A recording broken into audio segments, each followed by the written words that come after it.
Now, I want to state categorically clear that the future or liberation of the people in this geographical area called Nigeria has nothing to do, I repeat, has nothing to do with politics or winning an election. Hello, welcome to another amazing video. If this is the first time coming across this channel and you like what happens here, then go ahead and click on that subscribe button. Also turn on your post notification bell so that you get notified whenever we post videos on this channel. On this channel, we do not promote hate speech, we do not promote violence, we only bring credible information that will benefit members of the public. I want to use this opportunity, I want to use this medium to appreciate YouTube for creating such an amazing avenue that helps us bring information, credible information to the members of the public.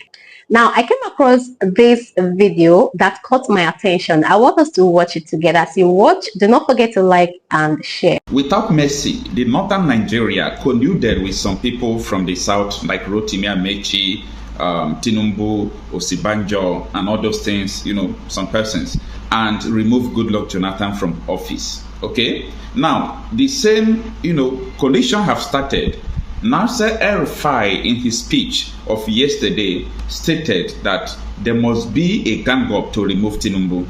Now, if you have been following me, I've been talking about the battle between the southwest, that is the Yoruba people now, and the northern Nigeria. This video has nothing to do with tribalism. This video is all about politics and your destiny. Okay, now I want to state categorically clear that the future or liberation of the people in this geographical area called Nigeria has nothing to do, I repeat, has nothing to do with politics or winning an election. Don't die in their war. Don't join them in this coalition. Don't join them to remove Tinubu. I'm saying this not because I'm supporting Tinubu. If you know me right from time, you should know where I stand, okay? I have nothing to do with Tinubu or politics they're playing, okay? But don't join these people colluding to remove Tinubu. I know why. This life is all about karma, however, because Tinubu joined forces with them to remove Jonathan. They call him infidel. They call him an Igbo man. They call him all sort of names. Now, it is time for them to collude against Tinubu, and it is happening. You must have seen the video where Nasser El-Rufai was speaking, and he was telling them that the only option they have now is for them to come together and remove Tinubu. As if they remove Tinubu, they are going to do, what are you going to do with the power? As far as I'm concerned, there is nobody that can change this nation. I have been waiting for debates. I have been waiting for debates for someone to come and tell me that leadership is the problem in Nigeria. I have passed that level to believing that leadership is the problem. The structure, the Nigerian system must be dismantled. The nation must be divided. Every ethnic group has their own problem, okay? The Igbos have their own problem. The Yorubas, the Edos, the Efik, everybody, the Fundanis, the Hausas. And let everybody go and solve their problem, okay? So that we will know that this is your problem and solve it. You can't solve my problem and I can't solve your problem, but I can solve my own. So the issue here is that there is a big gang up against Tinubu right now. And let me tell you, it is a dangerous gang up because I am seeing the end. They will achieve what they are looking for. But if things remain like this till that time and they achieve what they are looking for, there's going to be a lot of crisis because the future is not in that condition. Take a listen to what Nasser El-Rufai said yesterday. Thank you, distinguished Senator, Her Excellency, former Vice President.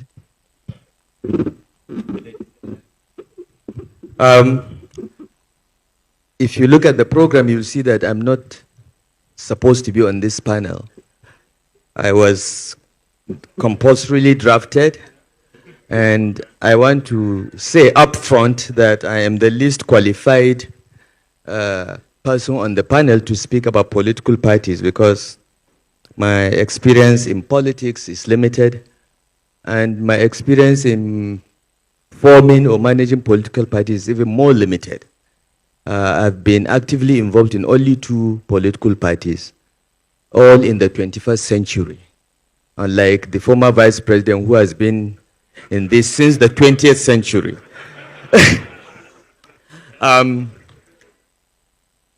I was very active in the CPC. I was one of the leaders of the CPC before we merged into the APC. And all I know about partisan politics comes from that experience. But I want to say that, you know, political parties are very, very important. I did not realize this until I became politically active. Because in our constitution, the only way we can contest for power is on the platform of political parties. Our constitution does not recognize independent candidates, even though we tried in our APC Committee on True Federalism to recommend that the constitution be amended to allow independent candidates. That has not happened yet, and I don't even know if it will ever happen. So political parties remain important. But what is the state of political parties today? I will give my own views of what I have seen in the last 2 years. The PDP, which is one of the largest and perhaps the oldest political party in this republic, is clearly targeted for destruction. It's a matter of time. There are internal mercenaries in the PDP that have been hired, paid, or otherwise motivated to destroy the party. So the party is on its way to the grave. Okay? And it's most unfortunate because His Excellency, the former Vice President, was explaining how politicians came together, essentially, put aside their differences to drive away the military. Most of these politicians ended up in the PDP. So the PDP actually represented the best of our politicians that fought for restoration of democracy. Forget those that make the most noise, but ran away from the country. Those that went to prison, those that were detained, all ended up in the PDP. Those were the real politicians that faced the military. But today, none of the founding fathers of the PDP can recognize it. Labour Party, again, targeted for destruction. And it's almost certain, the last time I had a conversation with Peter Obi himself, he admitted to me that he doesn't know what is happening in the party that he contested for president. So there seems to be a project to destroy all the opposition political parties. And the only option for the opposition, in my view, is to put aside their differences and come together and create a broad platform that will do the driving of the military again, because we are there almost. So, Your Excellency, we need your experience and skills. Now, I'm a founding member of the APC. If you go to INEC and ask for the form that got APC registered, I'm one of the 34 people that signed for it, and I was a founding member of the National Working Committee of the APC. But frankly, I no longer recognize the party. The party, no party organ of the APC has met for the past 2 years. No caucus, no NEC, nothing. I don't even know if it is a one-man show. It's a zero-man show. Okay. So, though I'm a founding member of the APC has left me behind. I'm still there where we were. We wanted to form a progressive party that will fight corruption, revamp the economy, and restore security to Nigerians. That was the objective of forming our party. And we all came from that party. After forming the party, we went out of our way to recruit others that we feel could add value to the party. We went to the residence of His Excellency Vice President Atiku Abubakar, invited him to join the party. We are not afraid of inviting heavyweights who are potential presidential aspirants, even though many of us were Buhari supporters. But we were not scared. We wanted a broad-based coalition that will address the problems of Nigeria, and we are successful in it. But why the APC today? I don't recognize it, as I said. It has left me behind. I still believe that the purpose of political contestation in Nigeria still remains revamping the economy, restoring security, and fighting corruption. The problems are still there. However, I no longer believe that my party believes in confronting those problems.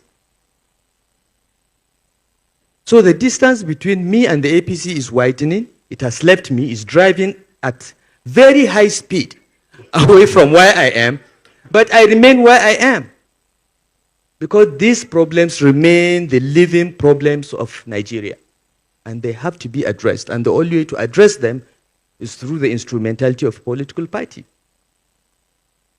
So what happened to our parties? Why did our parties all end up where they are? When we started the APC, we were very hopeful that it will be member-financed party. We registered 15 million members. 15 million. If every member of the APC just gave the party 100 naira, that's 1.5 billion. Just 100 naira a month, which I believe almost everyone can afford. That's 1.5 billion. It's enough to run the party. We had aspirations of that nature. We had dreams of a real, ideologically driven, progressive political party. But today it is something else. If you look at the life cycle of the PDP, it was similar. They all end up becoming a one-man show. No collegiate leadership, no democratic leadership, no internal democracy. And the parties always get pocketed by those elected on the platform of the party. So if you look at what Professor Olukoshi outlined as the key issues to look out for in a party, ideology. What is the ideology of the APC? I don't know. We said we are progressive. But we are not progressive anymore. Okay? What about a societal project? What is our big societal project? I've mentioned the three. But now, if you ask people that were elected on the platform of the APC, they will say, I wanted to be governor. I wanted to be president. I wanted to. No, nobody talks about a national project, societal project anymore. It's about me. Me, myself, and I. What about manifesto? When was the last time you saw the manifesto of a political party in Nigeria? The last one I remember was the one we drafted in 2007 for the PDP. Okay? Since then, the PDP has never produced any manifesto.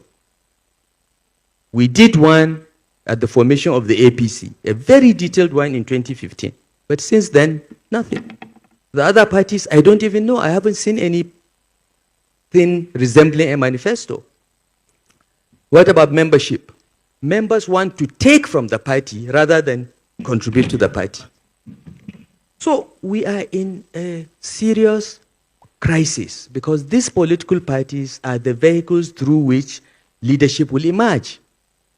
Yet, they exist only on paper or in our imagination. And we must work. And this is a challenge for those in opposition. I'm not yet in opposition, by the way. I'm still in the APC. But this is a challenge to those in opposition. You must come together and form a party that, in my view, should closely resemble the NPN of the Second Republic. That's one political party that was an effective machine. The leadership was collegiate. The party imposed its will on those elected. It is unfortunate that it was terminated in 1983. Maybe by now we would have had a real political culture around collegiate, ideologically driven, and broad-based political parties. So this is the challenge for the opposition. I think I will stop here with my limited knowledge and experience in party formation and management. Thank you. Thank you very much, Your Excellency. I think you did well. And since you're not yet in opposition, we will wait until when you are there because you have to be one of the crafters of the next step. Thank you very much. You know, loyalty to a party comes after loyalty to God and to your country, I think. So, in my view, you know, there is absolutely nothing wrong with a party member wanting his party to win every seat. But I think the problem that we have is that people want to win by hook or by crook. When I was governor of Kaduna State and we had to conduct local government elections, I went to great lengths to ensure that the elections were free and fair. We even went to China and got electronic voting equipment because I believed that it was important that we knew how well we were doing after being in office for 2-3 years. And the best way to test how well we were doing was to have credible local government elections. But believe me, I was just the majority of one because I was the governor. All my colleagues from CPC and ANPP and ACN said, look, just give us one chance to do to PDP what they have done to us for 16 years.